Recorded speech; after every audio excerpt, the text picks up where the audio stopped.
Hello, this is Rhino here, and welcome to the fourth in a series of 10 videos about Rhino and an introduction to modeling.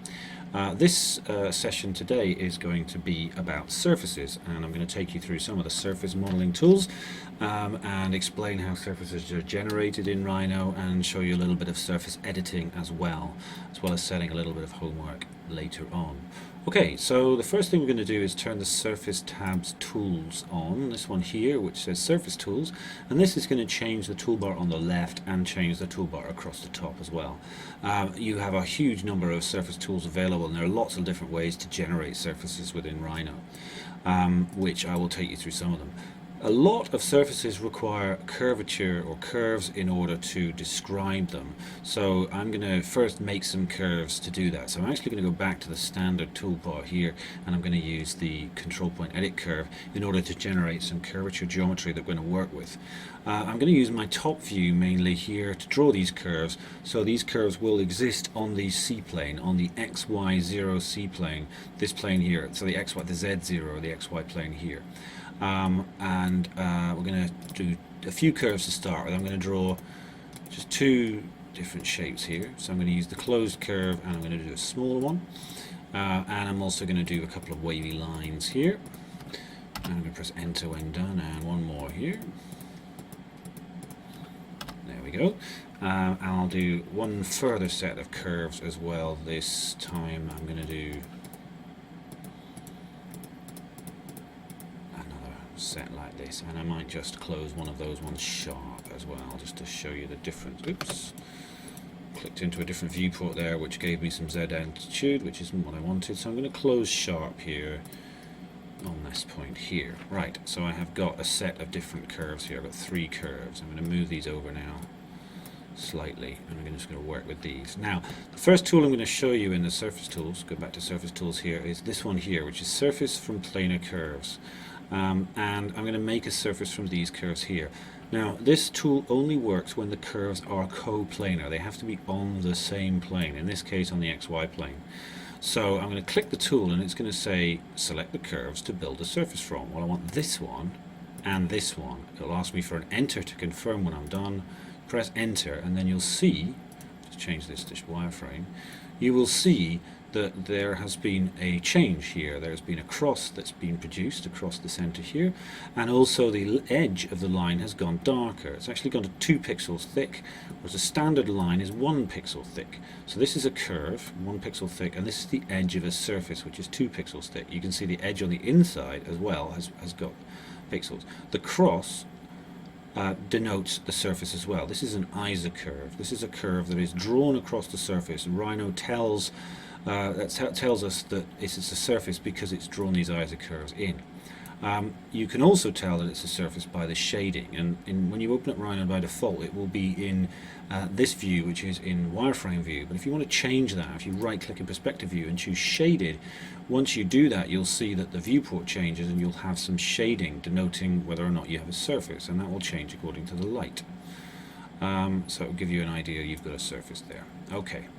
Now you'll notice there's a hole in here, and the hole has been created because this tool here, this is the reason I drew that, because it looks like the tool. The tool will draw holes if you choose a number of surfaces, and everything inside that's completely contained within the closed surface, the closed loop, will be a hole, and everything outside it will not be. You'll find though that Rhino builds everything, all surfaces, it builds from rectangles as its starting block, and this is no different. This surface here has been built from a rectangular shape, and these curves have been trimmed from that rectangular shape, and I can show you that by untrimming this surface. I'm going to use this tool here, which is trim, and if you right click this tool, it will allow you to untrim. So select edge to untrim. So I want to choose this outside edge. I also want to choose this inside edge. I'm going to untrim that again. Select to untrim is that edge there, and you'll see that it's actually built a surface that's a rectangle that bounds the outside of this curve here. This is because the way Rhino works is it will build a surface to start with, then that will surround the curve that you're using. Then it will trim the curve from the excess, and then it will trim the inside edge away. It runs a kind of macro to do this. So we can show you that by reversing that process. I'm going to use the trim tool here. That's a left click on the trim tool, and it says select cutting objects. Well, I'm going to choose these two as if they were cutting wires.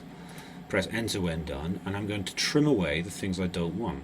I'm going to use my Isocurves here as a little bit of a trick in order to make sure Rhino knows that I mean the surface. If you point at a surface's Isocurve, the curve that denotes the cross across the center, or the surface geometry, the surface contours, if you like, or the shapes going around it. If the curves are going around it like this, and obviously not part of the construction curvature, then they are Isocurves. And this Isocurve here will allow me to select that particular part of the surface. This Isocurve here will allow me to select the inside. And I have now trimmed that surface back to its original geometry. That's how we built it. But its underlying structure is a rectangle. In fact, Rhino builds everything from rectangles. It builds spheres from rectangles by rolling up a sheet into a cylinder and then closing the ends into singularities to create a sphere. It creates various lofted forms by wrapping rectangular sections or rectangular chunks around the form as well. Okay, you can also generate curves in lots of other ways. This tool here, a surface from 2 or 3 or 4 edge curves, allows you to draw surfaces between curves. Again, in a very similar way. I'm going to use this surface here with these two here, and I'm going to press enter, and it generates a surface between these two. And that's you can see the Isocurves generated across the surface. Now the Isocurves in this case are not straight like this one was. They follow the contour of the shape, and in this case this probably will not untrim. These two edges are trimmed to their maximum extent. So this is a slightly different way. In this case, the shape has been created by morphing or warping the surface into this shape not by trimming a rectangular bounding box, and that's probably because of these two edges here, which are straight sections. This is the start of the rectangle, and the rest of the rectangle is morphed and warped within these. And that's how another way of creating a surface. I can delete that surface to leave the two geometry layers behind. There are, of course, lots of other ways of creating surfaces, including rectangular planes, and this is Loft, which I'll show you in a little while. But the first thing I'm going to do is I'm going to show you that you can turn control points on for a surface, and this is where you will see the underlying geometry of that surface. I'll actually put this one back, the last one I did. I'm going to put these two back here. And we'll turn the control points on for these surfaces. So if we go to standard viewport here, standard tab, and I'm going to choose control point edit, and I'm going to control point edit this surface and this surface. Press enter when done, and you'll see the geometry is slightly different for these two. This one here on the left, sorry, on the right, if you move the geometry, it will move the structure, and you can see the underlying, as you move it, you can see the underlying surface moving with it. This one, however, if you move it, you will see the surface moves in a different way. You see the points act as if they were curves on the outside edge. In fact, they are. They're the delimiting curves on the outside edge of this curve. So if you move that surface around, it will move smoothly on the edge. This one is slightly different because it's been built directly from a rectangle that's been trimmed. This one hasn't been trimmed. This one has been trimmed. And that's just about the different ways that the macros run underneath the tool sets that we have. You can get to a lot of these tools, by the way, by holding down the surface tools, and here they are again. There's the one we just used. There's Loft, surface from 3 or 4 corner points, that's edge curves, so on and so forth. Okay, right, so we've done a little bits of editing on the surface. We can, if we look in top view, you can see, sorry, not in top view, in front view or in right view, you can see that everything is on the construction plane. All these points are all on the construction plane. But if we were to grab one, and we were to loft it or lift it in Zheight, give it some Zheight, that's in front or right view, you'll see that the object suddenly becomes three-dimensional. It jumps off the C-plane and it starts to have some three-dimensionality to it. And you can do that with any surface. You can take this point here and you can lift it up, and you will have some kind of curvature to the surface when you do that. And so you can play around with that and try moving things around in the Zheight just to see how things work, just to see how things move and get a sort of feel for the way that surfaces can move and loft around, or reshape around. Right, so I'm going to stop that though, and I'm going to delete these two surfaces that I've created, these two here, and I'm going to show you actually how to loft. I'm going to do a little bit of lofting. I'm going to move this guy here over, and I'll show you that one in a minute. I'm going to do a standard loft with these ones here, and I'm going to move them into the middle to do this. The curves that we've generated so far have all been on the construction plane, unless we've given them Z-height afterwards. But if you wanted to, you can create surfaces with a much more three-dimensional feel to them by using the next surface tool down, which I'll show you, which is this one here, Loft. Loft is one of the most common ways to generate surfaces. Another way is rail sweeping, another way is revolving or lathing, sometimes called. Drape isn't very commonly used. Height field map I'll show you at a later date. And these ones are all to do with extrusions as well. We can extrude surfaces. But I'll show you this one, which is Loft. And what we're going to do now is create a surface from these parts here. I'm going to loft this surface. So in order to loft, we can think about loft. Loft gives you the idea that there is altitude, there is height, lofty height. That's the way I remember it. So I'm going to actually generate some height between these curves here, but I'm going to use these three curves as my construction curve. This one I'm going to keep on the construction plane. These two I'm going to give some altitude to. So I'm going to lift this one on the Z height here. I'm going to lift it to about there, and the next one I'm going to lift a little bit further out, a little bit further up to about there, and I'm going to keep them fairly concentric. I'm going to keep their centers in this, roughly in the middle. Although they are amorphous shapes, they don't have a true center as such. They have an approximate center, which I'm going to keep roughly concentric, so that they're going up. You can see if you spin around in perspective view, you can see that they're fairly even in height. That was me pressing escape, by the way, to get rid of the control point edit curve there, because all I've done is drag it. That was my last command. Right, now what I'm going to do is loft these. So I'm going to press the loft tool, and I'm going to loft between these shapes here. So I'm going to press them in order. I'm going to press the bottom one, the middle one, and the top one in that order, and press enter when I'm done. And what I'm going to do here is stretch kind of a membrane over the outside of these forms. The membrane will be stretched with curvature through those rings. You can stretch it with straight sections as well if you choose that, but you normally use it in normal mode, in normal lofting mode. It would stretch around with curvature.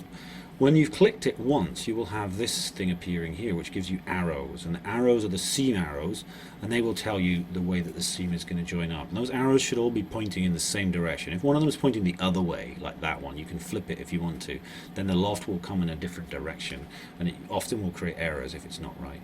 So that's correct. It's all pointing in the same direction. I'm going to agree with that and say right click for that one.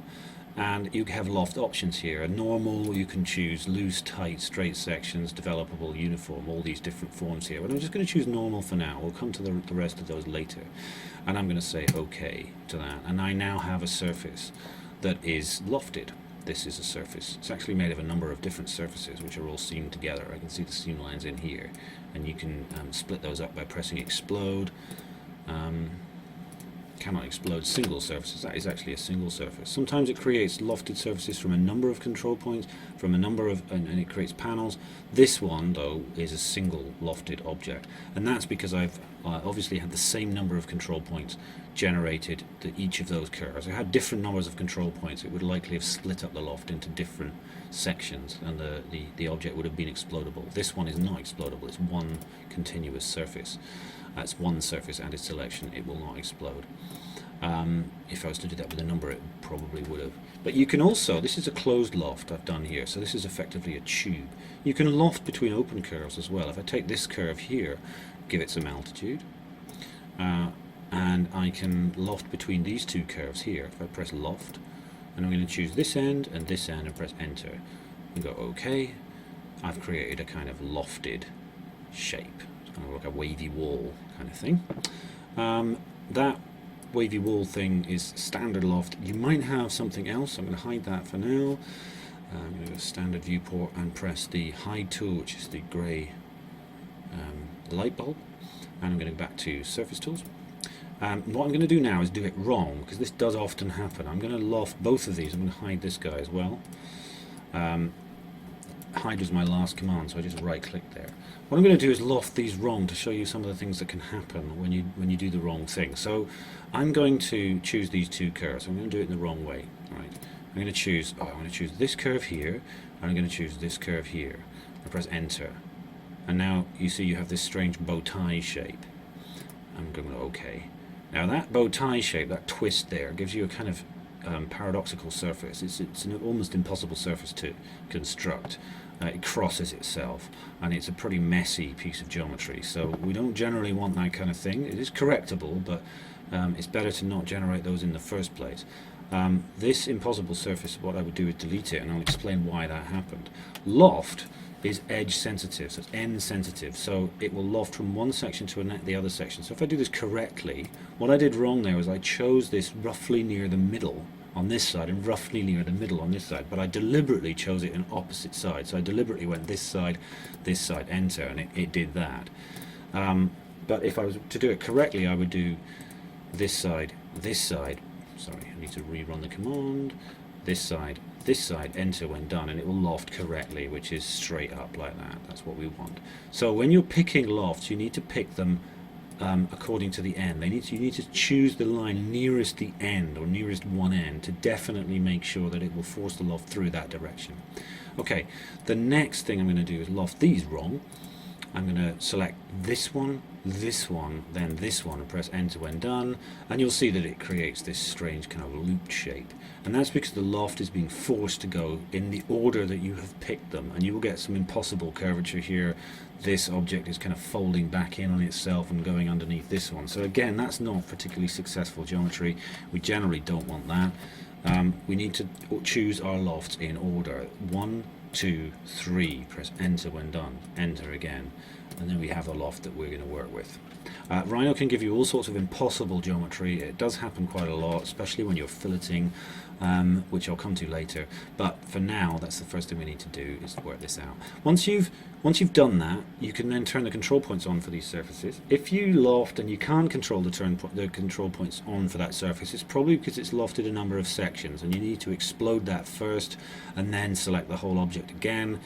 You'll have panels of information there. In this case, we only have one surface, so I can turn the points on for that by pressing standard, and then there's my control points. And you'll have all these rows of control points. You can do the same for this object here, and you'll have rows of control points. And you can manipulate those just as you manipulate any other surface or any other curve. You can pull them around. You can pick one point and pull it around, and it will give you lumps such as that. It will give you move them around in different ways. You can do all sorts of things with the curvature. You can move this around here. If you're not happy with the number of control points that are on this, maybe it's not enough for you, or maybe there's too many, you can rebuild the object. Rebuilding, we've done rebuilding on curves before, but we can rebuild objects as well. This is rebuild surface here. Rebuild surface, that's what I want to rebuild. Press enter when done, and it's going to give me a slightly different dialog box here. It's going to give me firstly the U count. I've got 5 in the U count. It's changing to 5. The V is 20. That's going to change till 3. That's not enough, I don't think. I probably need, I'd say 10 there. The degree U is 3 and V is 3. That's staying the same. That's fine. I want the curvature to remain the same degree, and press enter when done, and that's going to give me less control points, which will generally give me a smoother loft and a smoother movement of my form. So that hasn't kinked as much as the previous one did. And when I move these control points around, they won't have as many kinks in them because the object has been rebuilt and reforced. The same is true with this form here. I can rebuild this object here, and it will give me this dialog box, which is giving me the U and the V. I've got 5 in the U, 10 in the V. This is from 4 and from 6, so that's adding 4 control points here. I'll change that to 8. So I'm adding 2 control points in both directions, and that will give me more ability to manipulate the curve if I want to.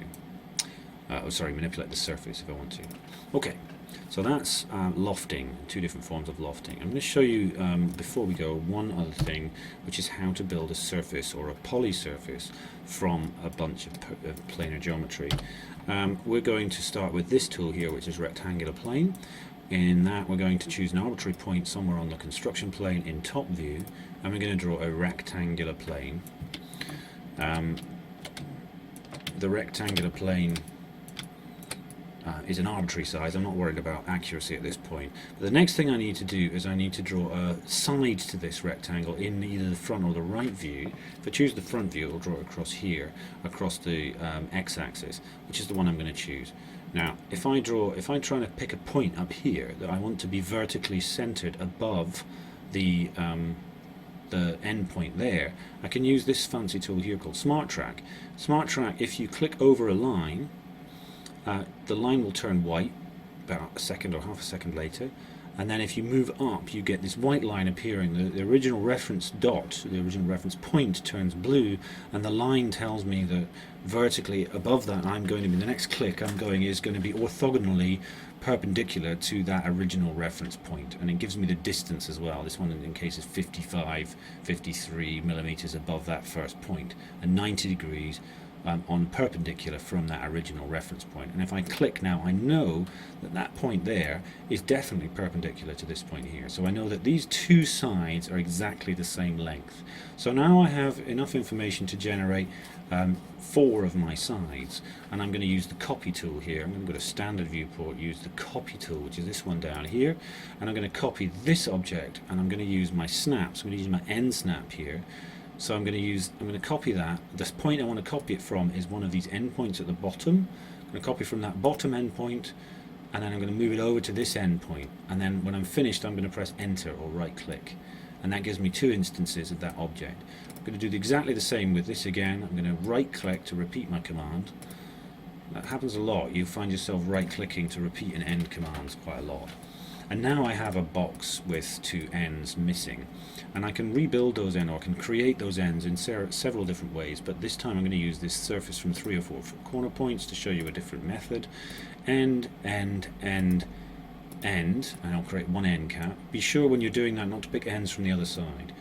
End, end, end, end, and that's the second one put in there. So I now have 6 sides to this. I could have copied that across, but it's probably just as quick to put in 4 points. And now I have a series of surfaces that are all, their vertices are common, their edges are common, corners are common, and it's very tight geometry. If I was to select all of that and join it, it would join as one polysurface, okay? Joined into one closed polysurface. It says up here in my command bar that I have a closed polysurface. That means that polysurface, or that section of surfaces that are joined together, those 6 surfaces joined together, are in fact watertight. There's no holes in them, there's no gaps anywhere along there. Okay, this surface that I've created, this polysurface that I've created, can be created another way, which is this one here, which is box corner to corner height, and that will create an extrusion that will have the same information. In order to do that though, I'm going to change my viewport to, I'm going to use X-ray here, so I can see through the box. It allows me to see inside it and see what's inside it. I'm going to use this tool here, box corner to corner height, from this point here to this point here to give me the bottom rectangular plane, and then up here to give me height. I've done this in perspective view. Now I've done something to this. I've created a box inside this, but because the 2 boxes are totally coincident, you can't see one box for the other. But if you pick one surface here, you've got 2 options here in the Rhino. You've got the extrusion or the polysurface. The polysurface was my joint polysurface made from all my surfaces together. You might have a series of surfaces if you haven't joined the surface together as one object. Or the extrusion. The extrusion is the surface, there's the polysurface I just created. And Rhino calls it an extrusion when it's been built using one of the primitive building tools, which are these ones here, underneath the box corner to corner height, or they are also called solids as well. These are the solids here. These are some of the primitive solids that you can build, and you can have a play with those, creating different types of solids. However, these 2 things look different. This one's got isocurves on the faces of the planar geometry because these are built from surfaces. These ones don't have isocurves because Rhino considers this to be a solid for now, even though it is actually built from these underlying rectangles, and I can see that by exploding this object. If I take this object here and I explode it, you'll see that it's identical to the first one. There's no difference at all. It's a series of polysurfaces, and I can take those surfaces if I select the whole object, and I can join them back together again. Join, and they will join it into one closed polysurface. It's no longer an extrusion. It's been rebuilt effectively into its original surface geometry that was used to create it. But you'll see, because Rhino's operation works on, its programming works on a system called boundary representation, or BREP. It represents the boundary of everything mathematically that it produces as a surface. And you can see that if you explode an object and delete one surface, you'll see that it's in fact, especially in shaded view, you'll see it's in fact an open, that is now an open polysurface. This one is a closed polysurface, and I can join these together. If I join it back together, you'll see, that's saying explode, sorry, join. It says five surfaces or polysurfaces join into one open polysurface. So this is a closed polysurface, this is an open polysurface. This you can pour water out of, it's like an open vessel. This one is a closed vessel, it doesn't let the water out if there's water inside there, if you use that analogy. Okay, so those are some methods for creating surfaces, and a little bit about polysurfaces and how they work. There's lots more information about how polysurfaces work, but for now what I'd like you to do is to experiment with these tools here. You can draw some circles, or some spheres rather. A sphere requires 2 points, it kind of requires a center and an edge, and I want you to try and experiment with a few ideas. Like, for example, what we're going to do here is rebuild this surface here. I'm on surface tools, rebuild surface. I'm going to rebuild that one, and I have here a U count of 8, and I'm going to rebuild this to say 10, and a V count of 8 of 5. I'm going to rebuild that to 8 fine. And here we have the degree. In U we had a degree of 2, and in V we had a degree of 2 as well, and we're going to change that to a degree of 3 and go OK. Now there is a difference between that and the original geometry, so let me show you that. If I go to solid tools, I'll draw another one. If I was to turn the control points on for this circle, this sphere here, in standard, control points on for this. If I can turn the control points on for this rebuilt sphere, you'll see they're quite different. The control points for this sphere are drawn in a cube around the outside of the surface. And if you were to grab one of these control points and move it, you'll see that the sphere moves in an interesting way. It moves as a kind of lump on one side, but it doesn't move this quadrant here, it only moves this quadrant here. So if I move that one, you'll see it will move one quadrant, but there is kind of a strange lump in between the two, or there's a kink in between the two, and that is because this effectively is built from degree 2 curves, which are arcs. The end of the arc is joined point to point to the next arc. This surface, however, is a rebuilt surface, and that has a degree curvature of 3. So if I was to move the control surface points of this, it will move in a completely different way. It will move smoothly across the surface, with the exception of the singularity, which is this one here. You move that up, it will create a point, and that's because all of those, that's where the end of your surface, of your tubular surface that's been built from a rectangle, has been closed. That's your singularity at the top. There's also one at the bottom. All your points are collapsed into one coincident point, and it is the only place in a sphere that's been rebuilt that you will get the kind of movement that will cause this pointy shape to occur. All the other points will move smoothly when you move them around, and you'll create some sort of strange geometry to these. So you can try experimenting with these moves if you like, and try and build some different types of surfaces and have a play with them and freeform, sort of morph them around and see what you can do. We're not working accurately in each stage. I'm just trying to get you used to the idea of modeling different shapes and rebuilding different shapes and understanding the difference in degrees of curvature. So the curvature that's been used to build this shape here, is degree 1 curvature. They're all straight lines. The sphere has been built with degree 2 curvature. They're all arcs. And this form here, this amorphous form, has been built with, because it's been rebuilt, has been built with degree 3 curvature, and it will move in a much smoother, morphing way. Degree 4 and 5 curvature you don't really need to worry about until later on in more advanced modeling stages. Okay, so what I want you to do for your homework for next week is to build 5 surfaces that have been lofted, and they can be open or closed lofts. And I also want you to play around and model and morph some of these forms here, and bring that along to class next week, and we'll have a quick review of that at the beginning of the class next week. Okay, I hope you enjoyed this one, and I will see you next week for another lesson. Thanks very much.